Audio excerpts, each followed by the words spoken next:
Hello, everyone, and welcome. My name is Tia Perry, and I serve as the Vice President of Strategic Partnerships and Membership at AMAC.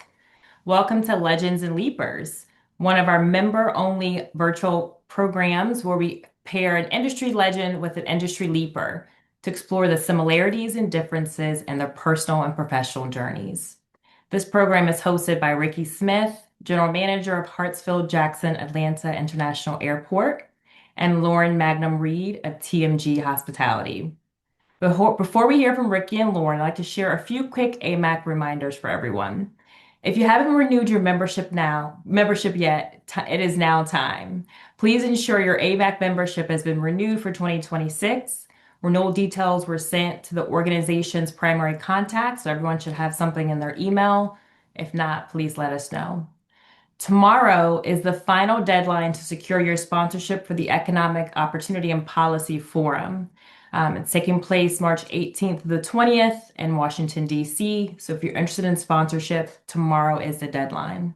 And last but not least, early bird registration for our annual airport business conference also ends tomorrow, February 26th. So we encourage you to register today and take advantage of that savings. I'll now turn things over to Ricky and Lauren. Thank you. Thank you, Tia. You got it right. You mentioned my name first. That was the rule number one. Good afternoon, everyone. It's good to see you again for this edition of Legends and Leapers, brought to you by AMAC, the Airport Minority Advisory Council. As you know, we have two amazing guests today. Lauren will introduce them. At least she will attempt to introduce them. So I'll hold out on that one. But we have two amazing guests. We have a leaper who is supposed to be someone who's kind of emerging in the industry, hasn't been around, not long in the tooth, but someone who's certainly demonstrated enormous promise and some level of success in the industry.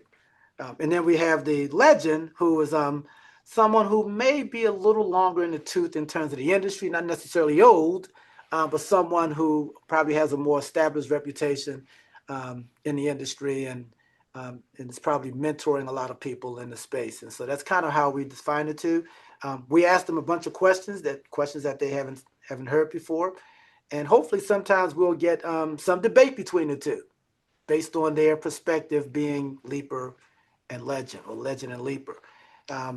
And then that will kind of drive the dialogue. I will ask the best questions. Lauren will chime in and try to ask some good questions, but we'll see how that goes. We always give her the job of reading a script, reading the resumes. And so let's see how she gets through it. Lauren. Okay, Ricky. Well, I am in Nashville right now. So let me go on ahead and get right for my reading of the bios. I got a Hatter Wagon hat on. Wow, Thanks you got to yourself Limitless. You see this? got on a 30-gallon hat, huh? Look, don't mess with me, Ricky, okay?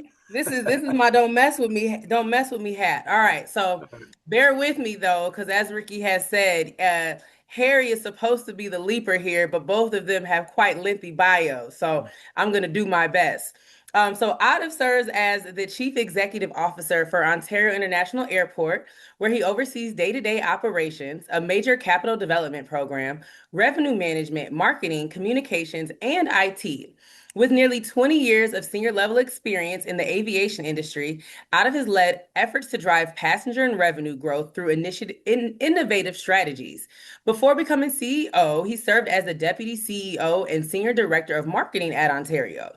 His career includes key roles at Dallas-Fort Worth International Airport and Dubai International Airport, where he developed communication strategies, managed public relations, and led social media and customer service initiatives.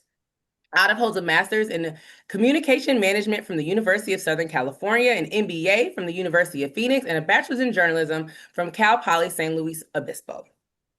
Harry serves as the executive director of Palm Springs International Airport, where he introduced the airport's mission of moving you with unforgettable hospitality.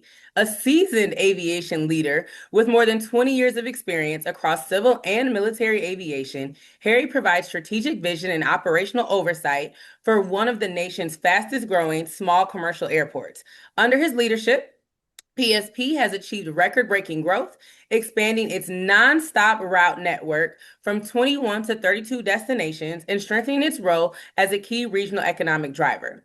Since assuming his role, Harry has led transformative capital investments, including a $34 million ticketing lobby expansion, a major taxiway rehabilitation project, and the ongoing $93 million baggage system optimization program. He also spearheaded a reimagined dining and retail local brands and small business development. Most notably, Harry conceptualized PSP's groundbreaking modernization plan, anticipating 2.8 billion, that's with a B, in long-term facility improvements, and led the airport to become the first in the nation to execute a concourse naming rights agreement. His innovative use of technology and forward-thinking strategies has enhanced safety, efficiency, passenger experience, and revenue performance. Harry's career began as a military aviator flying E-3 AWACS and AC-130 aircraft, followed by senior roles in aviation management, supporting the integration of unmanned aerial systems for the Department of Defense and intelligence agencies. His civilian experience spans general, commercial, and industrial aviation, with leadership roles at Bellingham International Airport, Seattle-Tacoma International Airport, and as airport director of Renton Municipal Airport. As a respected industry leader, Harry is an accredited airport executive, chairs AAAE's Inclusive in Aviation Committee, and actively supports the Transportation Research Board's ACRP. He holds degrees from Embry-Riddle, Park University, and Thunderbird School of Global Management, and was named SWAAE's 2025 Executive of the Year. You know what, Lauryn? During the last meeting, we coined a new term. We called it a tweener. I think Harry's a cheater. I feel like, Ricky. Yeah, man, Harry, look. You didn't have to pretend to be a leaper to get in, man. You could come in on legend status. We really need to talk about this vetting process. Well, anyway, good to have you. Thanks, Lauryn, for that. But as you see, this show's been running for a while now, and it's we continue to attract amazing talent, and each show it becomes more and more difficult to find that separation between legend and leaper, because we just have amazing talent, deep talent in the organization. So and we have tweeners, so Harry, thank you even more for wearing that leaper hat just to make the show work. Okay, we appreciate you. All right. So first question: can both of you kind of talk about how you got into this industry, and your resumes, the bios are probably somewhat self-evident, but if you can kind of go back to before you went to school in aviation or whatever, and speak to what is it that motivated you to go into this industry, or did you do it by accident like me? For me, as a child, I never aspired to be in aviation management. But what is it about you that compelled you to consider this industry as a lifelong professional? Atif, H before beauty. I knew that was coming. I should have used a little bit more AI on my hair. Okay, so for me, it was completely by accident. I used to work for advertising agencies. I did advertising for Domino's Pizza, Ford. There was a brief time there for Coors, and I ended up moving to Dubai to be the brand manager for Legoland and Universal Studios that they were building there. So I got there in the summer of 2008, and then the recession happened kind of towards the middle of fall of '08, and those projects all got postponed, and so we were given an opportunity to look for jobs for 3 months while living in Dubai, or they would move us back to Southern California. And just through networking and getting to know people, I ended up having an interview with the senior vice president of HR at Dubai Airports. And the thing in Dubai, it's people from all over the world, and the airport there has a lot of people from the UK. So I went in for my interview. They thought I had a weird accent. I felt the same way about them, and that I spelled things wrong. But we got past that, and I ended up getting a job at the airport, starting off as their internal communications manager. And my job was to bring this airport of 3,500 employees together through communication. And they were from all over the world, and the common language was English amongst all of them. And so just to work on strategies and communications and bringing them together.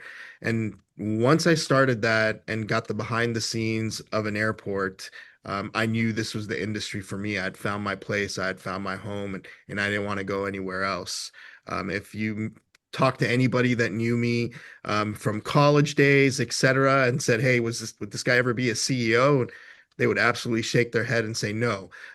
So I've been very blessed and lucky in my career as I've kind of moved on, and a lot of that has to do with the people that I'm surrounded by. Especially here at Ontario International and the amazing work that they do. And that's how I came about working in the aviation industry. And Dubai was a great starting point, from there to DFW and now here at Ontario. Great story. Yeah, and I think for me, aviation runs in my blood, which is interesting because all of my parents were cops. Half of my family were cops. So for some reason, I didn't pick up the law enforcement bug, but that's what led me into the military, into a flying role. And I did that for about 7 years, and then helped the DoD with the unmanned aircraft program and worked with intelligence agencies. But when I decided to leave the military in 2012, I knew I wanted to stay in aviation. I just didn't know what I wanted to do. I certainly didn't want to fly anymore. I'd been on the road for a while. And someone walked up to me one day and they said, "Well, hey, have you considered airfield management? You can shoot at birds." And I was like, "Okay, that sounds cool and easy." And then that led me down this pathway of joining AAAE, and I got pointed in various directions for opportunities, and got my start at Bellingham International Airport. And it just kind of skyrocketed from there. I started in operations in ARF, and then worked my way up into the executive director role that I have today. So both of you have been around for a while. Another great story, by the way, Harry. Both of you have been around for a while, long enough to know that this industry is cyclical, right? I mean, it goes through these cycles. One day something's hot, and then 10 years later it's not so hot. And we're certainly going through one of those cycles now. So if you kind of look back over your time in the industry and just hone in on today, what is your mood for the industry right now? What mood are you in as it pertains to the industry right now? I would say the industry right now is in a little bit of identity crisis. I am optimistic about the future of aviation, obviously, and airport management. We have some really cool things going on, but we're kind of going through this whiplash scenario with regulatory changes and innovation and disruptive technology. We also have a lot of people who have been in the industry for quite a while who are starting to retire out and go live in Mykonos or wherever they decide to retire to. And what that really is causing is this intersection of almost confusion a little bit, because you've got a number of people who haven't been around in the industry for a while, who are just coming up and they're trying to learn, may not necessarily have the mentorship or opportunities. And at the same time, the industry is evolving so quickly that it's hard to keep up. So I would say a little bit of identity crisis. I mean, for me, it feels like our industry is finally starting to wake up to what the rest of the world is doing. Having worked overseas and seen a lot more from efficiency, a little bit less red tape on getting things done, I feel like we're starting to realize, hey, we live in the United States of America. Our airports should be this beacon in every city that they're in. And there's things that we can do. And what Harry's saying is right, because there's so much out there that we haven't capitalized on, that it does create that whiplash, because seeing this new technology, and everybody's trying to see, let me have the latest, the greatest, the newest thing. And a lot of times it gets implemented without a strategy behind it, without an implementation plan, and it's not sustainable. You might get a little bump that this is great, some PR out of it, and then if you don't have the proper plan in place, it just kind of goes away, and then you're on to what the next thing is going to be, which does create that kind of whiplash that Harry was talking about. But I do think, and I hope our from elected officials, et cetera, start to realize that we're not just this building for airlines to come in and out of and to be forgotten about. We are an important part of that. And it's not just the airlines to make, the money that they make, rightfully so, but we need to be considered in that as well, from infrastructure needs, et cetera, to help, continue to build our infrastructure and rebuild our infrastructure that is aging across the country. So I feel like our industry is finally starting to wake up to that. And we've got a lot more leaders like Harry that are speaking that truth out there, to all of their different delegations that they need to speak to hear them. And I hope that that continues, because there's a lot of opportunity here, especially with the type of people that we have working in our industry in North America. All right. So you both said very similar things, going back to those similarities, right? Just as far as between the identity crisis and also we're behind, right? And we're trying to catch up, but we're seeing these amazing things and wanting to implement it without an actual strategy. Coming from Dubai, I can only imagine the amazing things that you've seen just over the past several decades. And, then coming back to the United States, what is maybe one or two things that you would say that you would wish, if you didn't have to deal with red tape or anything else, you would be able to implement either in your airport or just airports across the country? So, just a perfect example. When I worked there, they decided that they were going to build a brand new concourse for the A380. 18 months later, it was built. Mhm. They got the financing from the banks that they needed to get, however they had the debt structured, et cetera. There is everybody there understands that being average is not acceptable. It's not okay just to have doors open. They had this saying that they would say all the time, and that there is no finish line to excellence. And that was a mindset. And that mindset permeated throughout the entire organization and the country. So it wasn't just the people that worked there, it was the partners, it was the stakeholders. Everybody knew this phrase and they felt it and they were a part of it. And it was the people that made those changes. Yeah, the red tape, et cetera. There's some regulations here and there, but being average was not acceptable. And I'm not saying that people here are okay with that, but sometimes because of the red tape, because of the bureaucracy, you're like, okay, you know what? I'm just going to do what I can do, make the difference that I can make, and hope for the best. And so there has to be a lot of give and take with regards to that. So I think that was a key difference for me coming back, to the States, and seeing that. We look at, working at an airport, it's an honor and it's a privilege. We get to be this gateway for each of our communities. And that's an important responsibility to have. And so how can we find bridges for our communities, to help them understand that we're their airport, we're their gateway, and have that mindset. And I think that for me was very key. We need to start a directory or some type of book, Ricky, with just amazing quotes and words to live by that get dropped in Legends and Leapers, because Yes. excellence has no finish line That's a is good one. that's a good one. And then Harry, your background being in the military, I mean, you come from a cop family, so it makes sense. You didn't want to follow in everybody else's footsteps, but you're like a footstep adjacent, right? So Yes. not completely off the beaten path.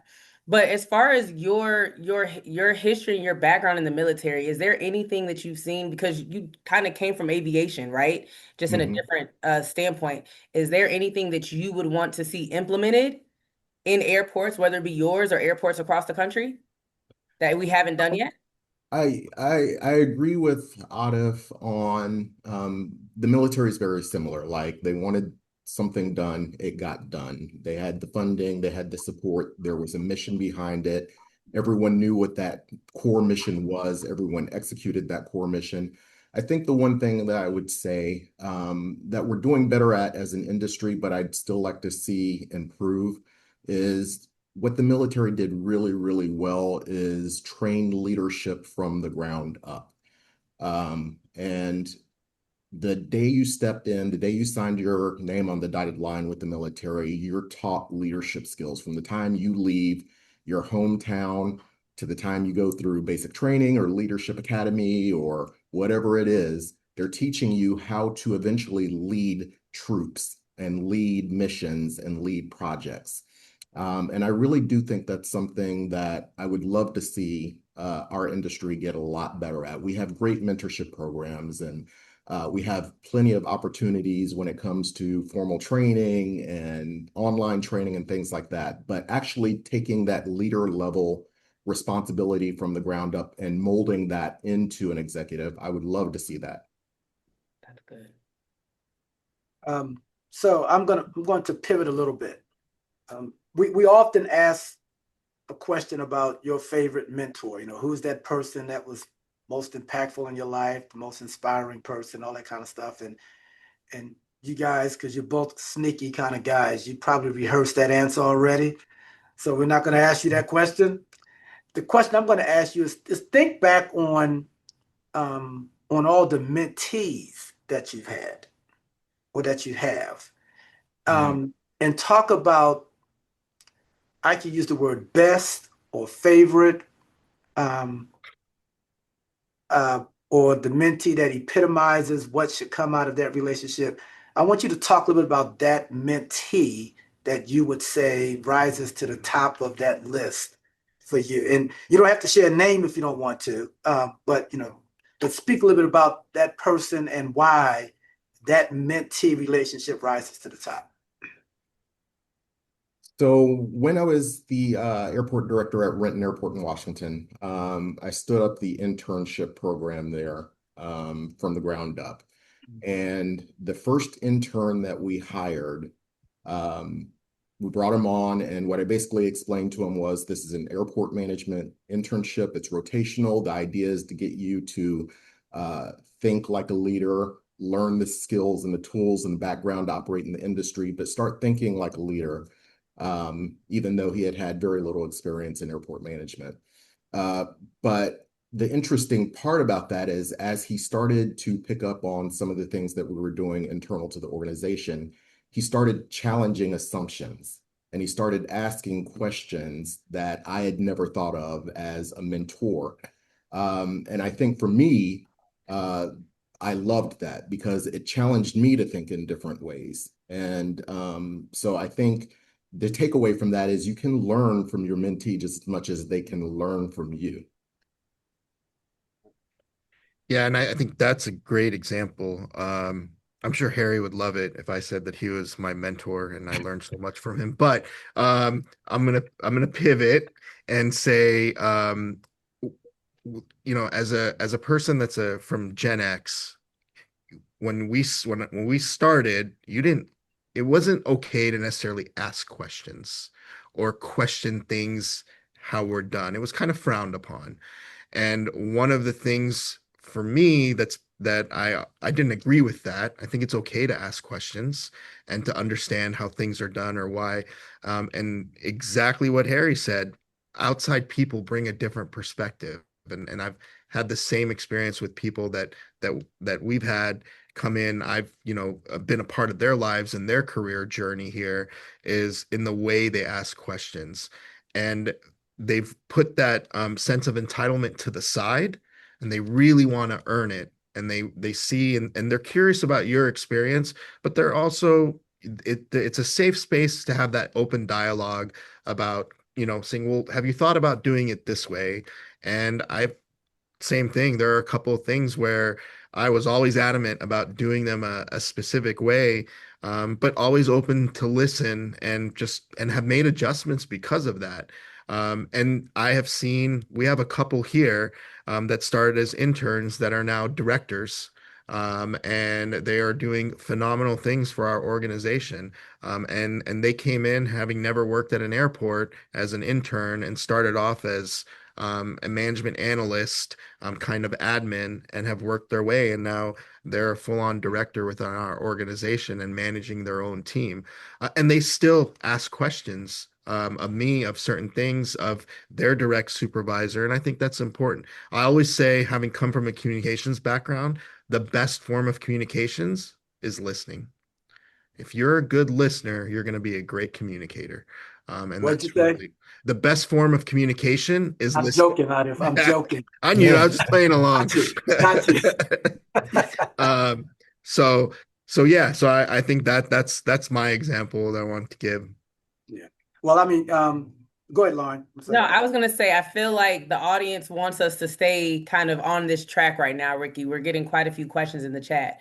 So Yeah. before you lose the thought process that you just had previously about some of the questions that your mentee was asking you that was really challenging you, what are some examples of some of those questions that you were asked that made you kind of think differently with the Hold on, Harry, before you answer that question. Mhm. So the mayor of Atlanta talks about Atlanta being a group project.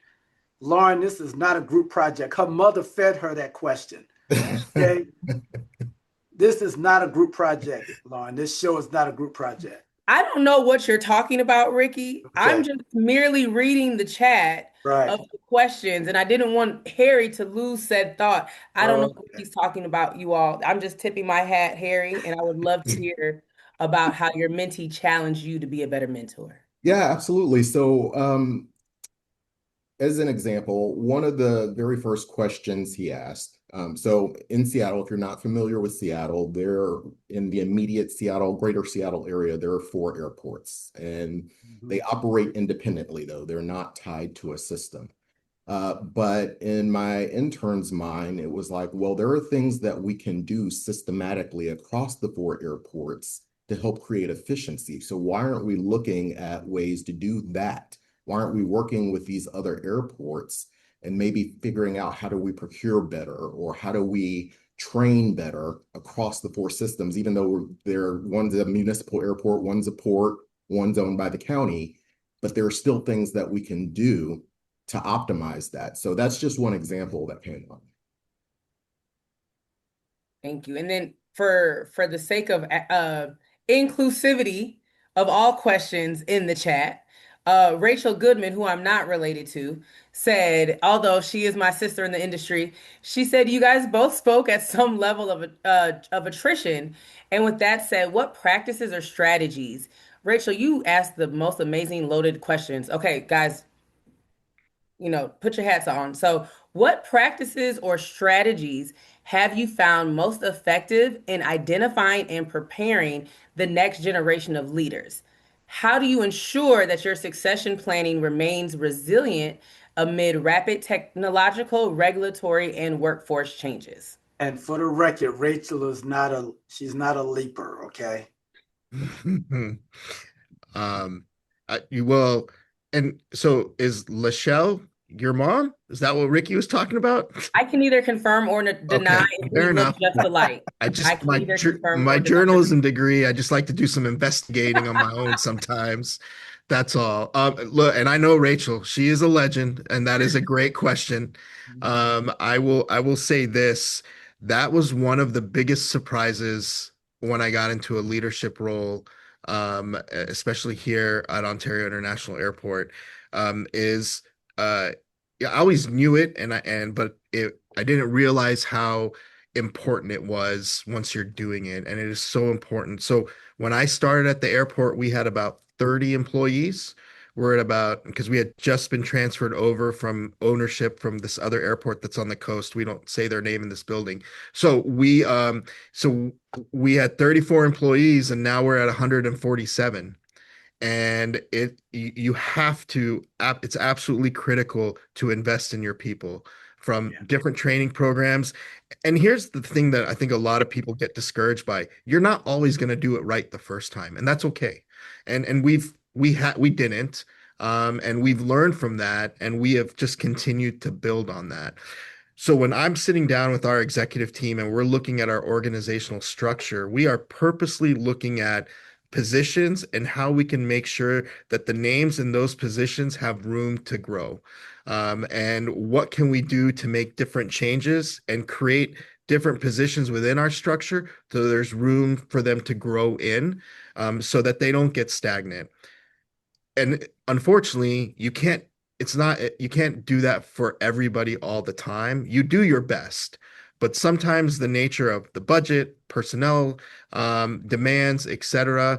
But I will tell you from our perspective, from HR and our work with our executive team, it is a key priority for us, because we have some people that have started here as administrative assistants and now they are managers, directors. We look at that culture fit. We don't necessarily look at, some people went to school and some didn't, and that's okay. Their life experiences are just as important, and what they bring to the table here. And so we really, really take heed of the people that we have, and we look at their potential for growth. And for some people thought, we don't know if this is going to work, and we'll give them a chance. And if it doesn't, then it's okay. It's not like they're going to be let go from the organization. We'll find something else that's more suitable. But you got to give people opportunity.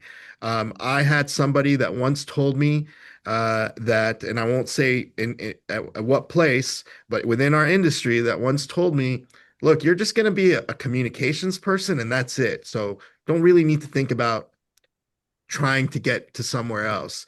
And for me, that was very motivating. And so uh, I I use that as motivation. And so I never wanted to be part of an organization again that had people think like that and actually say that to somebody. So I think it's really important that you really take heed, and it is part of your overall strategic objectives and goals as you kind of build your organization for decades, not just for the 1 year, 2 year, but for 10, 20 years. I think what's interesting about what Atif just said there is his airport and my airport on very similar trajectories. His is just a little bit larger than mine, and he's got international air service, and he steals my traffic, but very similar trajectories otherwise. Um, but when I started in this role, my team was 48 people running an airport, and that magic number 147, we actually have the same amount of staff now, but 147 FTEs here as well. And we had to grow the organization very, very quickly. So I made an initial budget request for 50 FTEs, and the city council's head exploded. And after they recovered, we went on a mission of actually hiring people and bringing them in. But in that process, what we learned is, with the addition of so many new faces all at once, we really had to evolve as an organization as well, and really culturally. So breaking down those silos, creating stretch opportunities, thinking of training in different ways, to Atif's point, identifying where there are opportunities for people to grow into new positions, things of that nature. And then we had to develop a strategic plan around that. And so that strategic plan really does focus on staff training and mentorship and establishing stretch goals and opportunities, peer-to-peer training, so that we're learning from those folks who have been around here for a while. Believe it or not, 86% of my staff have over 20 years in the industry, 20, 25 years, just at this airport. So many of them are about to retire. And we're having to train a lot of our frontline staff very, very quickly to assume those roles as those people start to attrition out. And then I spoke a little bit earlier about just the industry as a whole and disruptive technology and the things that are happening with the industry. We're also having to think about, how do we train our people to adapt new skills that they traditionally have not had before, whether it's in computing or in trades or whatever. So a lot of those things are constant discussions within my organization. Well, And could I go ahead. just Go ahead. formally apologize for the advertising buys that we do in Harry's market, since we are in a public forum, and so Harry can finally believe that I'm being sincere about that. It's okay. We hit back. We're good. I know. It's water under the bridge. So both of you have have been at the CEO level for some time, multiple times.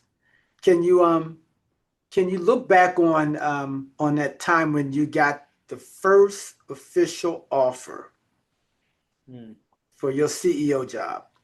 Okay. And what was your reaction word and why? And then talk a little bit about the last time you got a call for an offer for a CEO job. And what was your reaction word at that time and why? So I think both times, No, you can't mix them up. You can't mix them up. it was language that I probably couldn't use here. I figured as much. We were all thinking it. Yes. And I think it was more understanding what I would be stepping into in both situations. And so the first offer at Renton, when I assumed that role, it was a brand new, first time I was ever an executive, right? And that airport was incredibly challenged. And 5 days after I took over the role, both my head of maintenance and my head of operations, one actually went out on a job injury and never returned. The other one passed away on the job while I was there giving him CPR. And so I suddenly inherited all this responsibility and no backstop for it. There was a leadership void there. So I think for me, it was kind of eye-opening in how you build an organization from scratch. I think very similarly in this role, being promoted to executive director here in Palm Springs, we basically went through a complete organizational shift, not only with the airport, but with the city. So at the time that I got promoted, we were on our second city manager. And the second city manager after the longtime city manager had retired. And he was on his way out the door. And at the time, he had gotten rid of a lot of department heads. So the city itself was learning how to grow and be more mature and adapt to these changes. And I had to build an organization against the backdrop of that. And so I think it was a little overwhelming both times for me. But, I think I met the moment. I think we're doing okay. But it was definitely one of those words that I probably would not use in public. For me, when I was given the offer for this job, I just really took a moment and thought back to the sacrifices that my parents had made for us to be in this country and grow up here, and everything that they've gone through, and that I just couldn't believe it. That it was just kind of like, thank God there was no social media when I was in college. Um, and I got the job, and I remember driving home and walking in, and it was cleaning day at the house. And my wife looks at me and she's like, "Congrats." And now we got to mop the floors. And I remember, and this is a true story, and I'm like, got to always stay humble no matter what. So I changed and I'm up the downstairs and I'm up the upstairs, and we just went about the rest of the day. I mean, we celebrated a little bit at dinner, but that's about it. And I will say this part, and I know for a fact because Harry's very successful. Harry and I get phone calls often from people, um, about other opportunities. And so this is my only CEO job. And so, my staff, I've shared this with them. I got a call recently about a job, and they talked to me about it. And my first thought when I hung up was, I can't leave where I am. This is where I'm meant to be. So I did not pursue it. And so for me, I feel like I'm where I belong. and I'm around the people that I'm meant to be around. And so that's constantly what drives me and motivates me is our people here.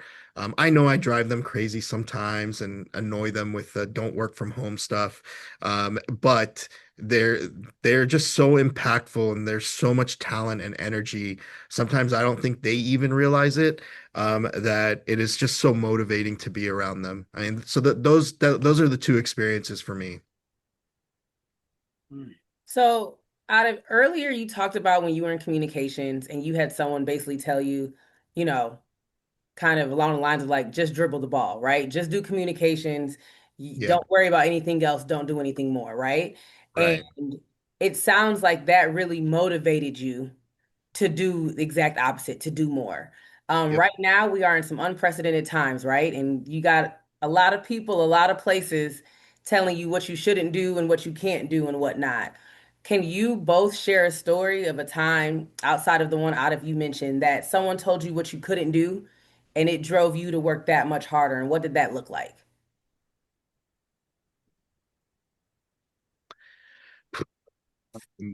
I mean, look, I'll even talk about my and I'll publicly talk about it. I have an issue with some of the way of how the FAA focuses on things of an organization that's trying to be different and trying to compete in one of I mean, if you think about it, between Harry and me, there's also Burbank, there's also John Wayne, there's also Long Beach, and then that other airport on the coast. This is probably, in my opinion, the most competitive market for airports. So how do we just, how do we make ourselves different? So Harry did naming rights at a lounge. That is creative. That is different. We've done some things here that are different in the way we sponsor things and partnerships. We had one of the big agencies that used to do our advertising, et cetera, and they did a good job for us, but we wanted to be different. So, but we were told, hey, you can't move away from that. That's just the way the structure is. And I'm like, well, no, why are you saying where's that in writing? And we did move away from it. And now we have a partnership program. We work in conjunction. Harry and I both work with the same company, Fuse, and they have created this partnership program for us that has helped us build all these bridges to the community and the people that they bring in. And partnerships where we pay for things to have our logo up in a stadium or in an arena. And our partners at the FAA, they want to know, well, why? Why are you putting your logo up in a stadium that is closer to that other airport by the coast? Well, it's Southern California. Just because that's where the stadium is doesn't mean people from here don't drive there and see it. Why is there, 52% leakage from our airport to that other airport? That's, people in our region deserve to have those kind of options, but they need to know what we have to offer. So those are the things in the beginning where I was told, nope, you can't do that. And we've been lucky enough where our board has that same mindset. So they're extremely supportive. Being an authority is very different than, if you're in a city department, et cetera. As an authority, you have a little bit more autonomy on doing things. And so for me, that was one of the first things that I was told, well, you can't do that. You just got to follow the status quo, what everybody else does. And nope, that's not going to work for us. We're just going to be different. And we really have an underdog mentality here because we feel that. And that's just how we operate. Yeah, I would say a lot of the things that Atif just said were, very same boat. There are a lot of naysayers out there who, there's this concept of who moved my cheese. The minute you come in and you start making changes, you're the disruptor and people want to get rid of you. And so you spend a lot of time, A, on defense and making sure you're keeping your job, but also finding ways to be creative about challenging the norms and figuring out, okay, well, the answer is no, but that's not my answer. So we're going to have this conversation again in about a month, and we'll see how receptive you are to it. I would say on a personal note, I've had a number of people at various points in my life say that I can't do something or I don't have the skills to do something. Um, I had who I thought was a mentor in a previous job uh, tell me that I couldn't be promoted because I'm not a talker. I very much keep it brief, one or two sentences, and we're done, and I'm out. And That's very true. I try to drag stuff out of him all the time. I will attest to that. It's very true. I get to the point and I'm done. Um, but because of that, because I'm so brief and not the most outgoing person, I have been told, you're not fit for executive roles. And now I'm in an executive role and I still keep it brief and keep it moving. But that's just one example. Well, we appreciate you not being so brief in your answers and dropping some really good gems for us here on Legends and Leapers. At this point, I have more questions, so Ricky can just sit back and do whatever it is that he does over there. So unlike Ricky, you guys are pretty young CEOs, right? Atif, you mentioned being Gen X. Harry, you're like a legend leaper tweener kind of right now.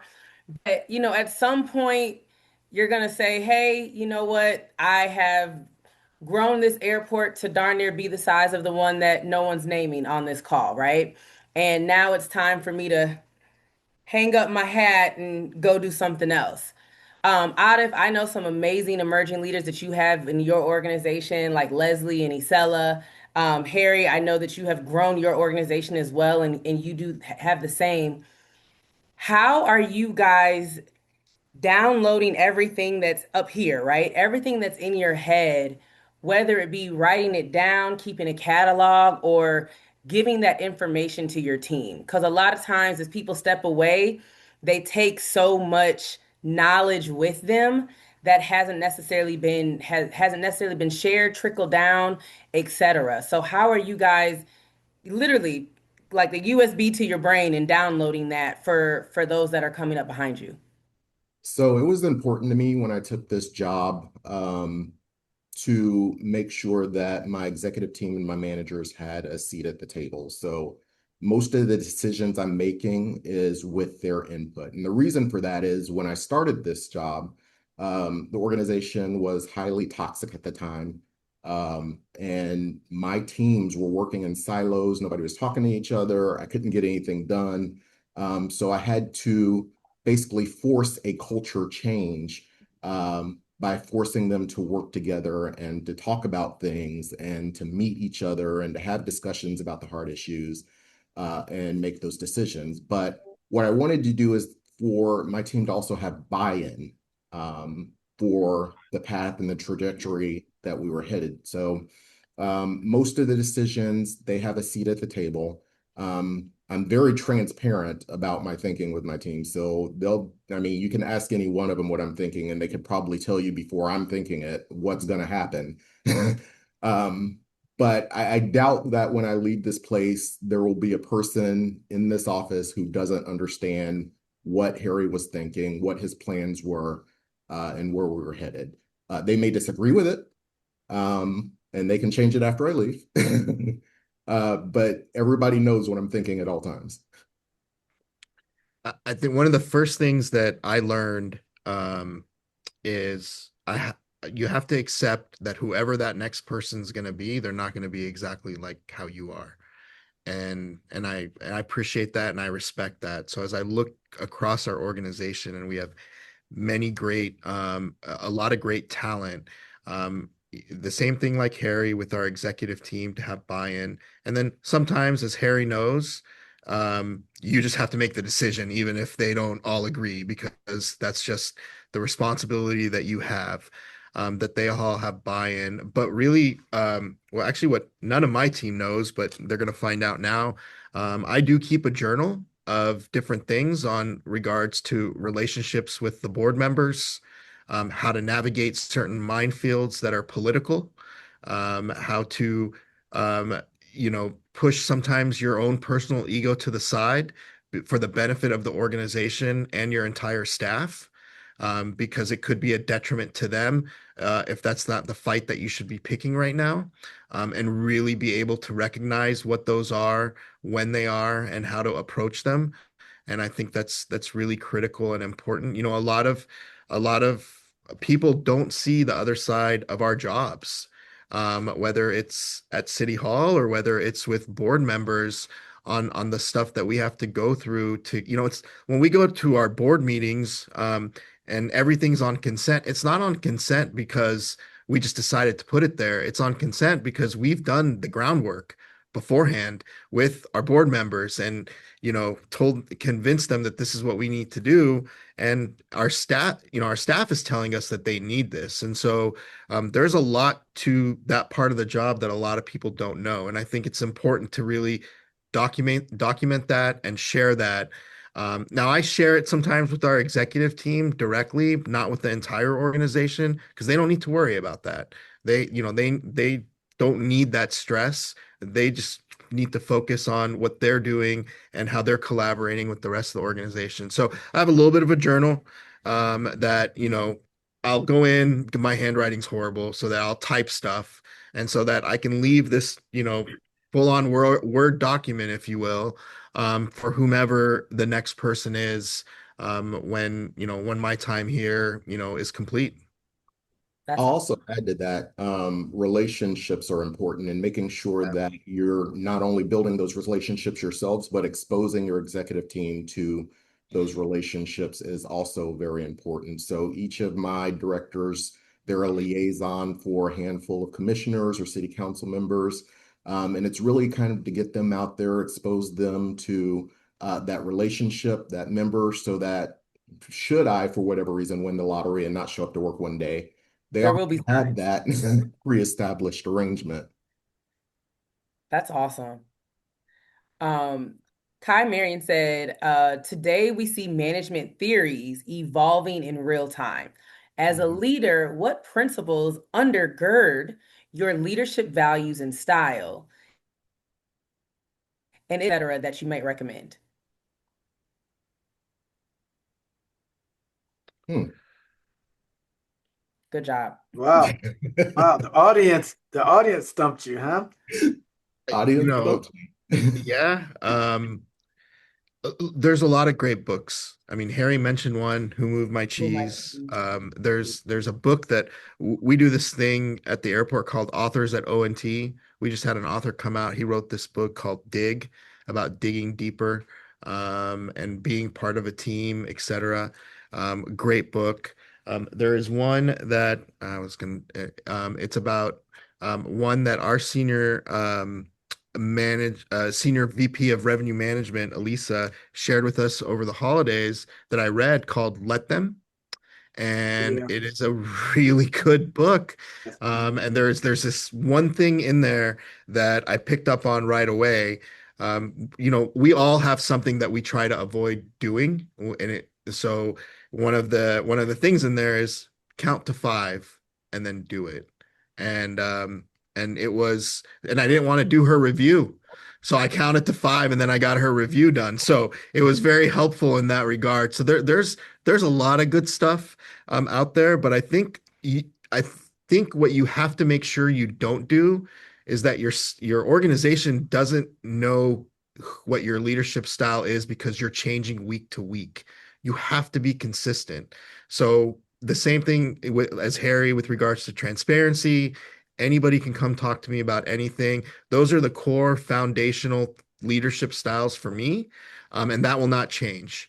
But how I approach people, how I approach different ideas, you know, there's some really good stuff out there. And I learn, Harry and I are part of this group, California Airports Council. We meet once a quarter and we spend Harry, like an hour and a half talking about best practices and things that we're doing in California. And I leave that meeting every quarter with new ideas, new things that I've learned from my other California colleagues. And I think that's important that you're always listening and always open to learn. I mean, Harry and I will joke around with each other, but if he does a really good idea, he knows I'm going to try to do it here, and just might name it a little bit different. But I think that's really important. For Yeah, the record, everyone, Elisa said that she got a good review. So don't worry, counted to Yes, she five, did. but She her did. review is still She did it. And Yeah, I mean, I don't think there is one book or podcast. I actually, in my leadership, what I've tried to do is really take tips and bits from other great leaders and just kind of incorporate those into my leadership style. And one of the things that I did very early on when I started here as the executive director was I listened to a lot of TED Talks, and I actually had my executive team listen to a lot of TED Talks. Each of those obviously have a different order, who's speaking on a different subject, but the idea was to think of things differently, expose yourself to something different, and maybe that will be the one thing that you bring to the table in the organization. And so I think that's where I get a lot of my inspiration from, but I don't have that one book or podcast that I use. so I'll get one more in before Lauren wraps up.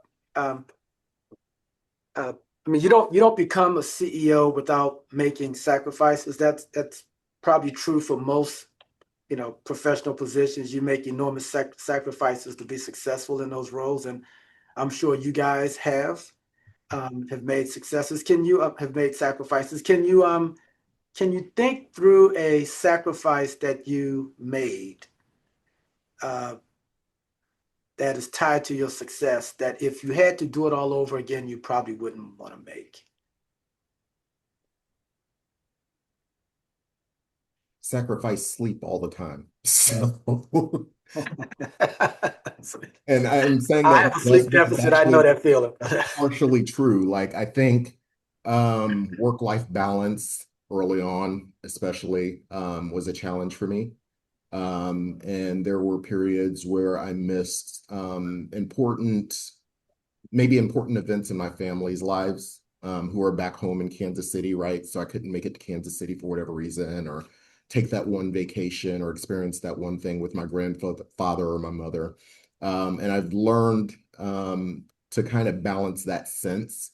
But sometimes being a CEO takes a lot of time and a lot of effort, and you have to prioritize keeping the organization alive, sometimes with I can't necessarily go to that party, for my family. And so I think those are sacrifices that can be hard and challenging sometimes. You try and be with your family and your friends and your loved ones as much as possible. At the same time, you are a leader of an organization and people are relying on you.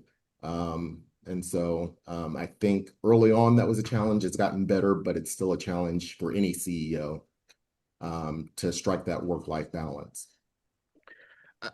So for me, and yeah, maybe I'm different, and I don't know if this is right or wrong, but I would make this sacrifice again. And I say this because when I first got here, there was a lot of long hours in what we're continuing to build here. But the sacrifice was worth it when I look around today and I see the people we have and the work that's getting done, that I don't see, for me personally, any other any other way I would have done it. So, and there wasn't, I missed some stuff. I have 6 kids. They all doing different things. So I missed some things for a little bit there, but because I had made those sacrifices early on, now I have people I trust that are here, where I can go and I can spend the time with my family, the soccer game, gymnastics, hockey, whatever it is, because whether it's Elisa or Leslie or Isella or whoever, Jamal on our team that's here, I know they got it. I don't have to worry about it. So that sacrifice early on has helped me understand that it was worth it so that I could enjoy the more things with my family. I mean, sometimes in the CEO role, you kind of have to go to certain things and have that rubber chicken dinner, and you're missing that home cooked meal. But I truly believe it was worth it when I come in here every morning and I see all the people that we get to work with. Thank you, guys. I have one last question, and this is kind of motivated by that lady who asked a question earlier that may or may not share a last name with me, that may or may not look like me or birth me. Um, but she's always talking about the cheese is always moving, right? And if you haven't read that book, please, someone said it's an easy read, but very impactful. Right now, the cheese is moving more than we have seen probably in our lifetime.